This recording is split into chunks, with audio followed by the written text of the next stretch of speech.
Potomci sme na baba Tonka, Бургиня смела и любим патрон, и примера, че жив за нас.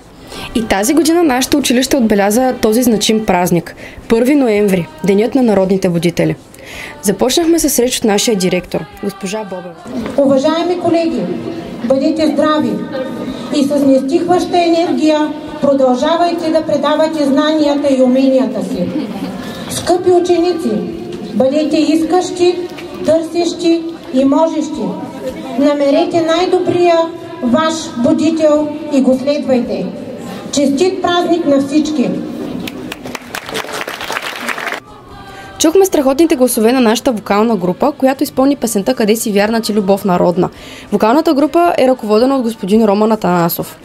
После госпожа Александрова, старши учител по български език и литература, награди учениците, които през годините упорито се стараеха над училищния ни вестник. След това имахме интересна кратка пиеса от театралната трупа "Магим", ръководена от госпожа Ася Кулева. Чухме изпълнението на Мани, Габи и Кейти, невероятното ни трио.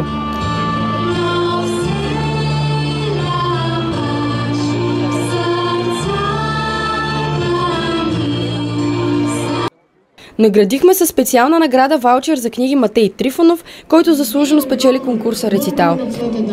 Нека всеки да запомни, що за сторили тогава. Имахме гост от музея на баба Тонка, госпожа Ренета Рошкева, която ни разказа интересна информация за нашия патрон. На една значима личност в нашата история. Единствената, може би, жена, намерила място в българския национален пантеон, легендарната Тонка Обрезвенова. С нетърпение ви съобщихме победители от конкурса Учител-будител на годината 2024 година. 2024 година получава госпожа Дима Крос.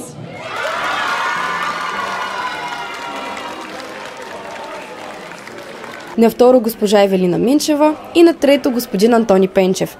И като за финал завършихме с народни ритми от хорото Великденска ръченица, изпълнен от танцов клуб Плетеница, който е ръководен от госпожа Диляна Ангелова.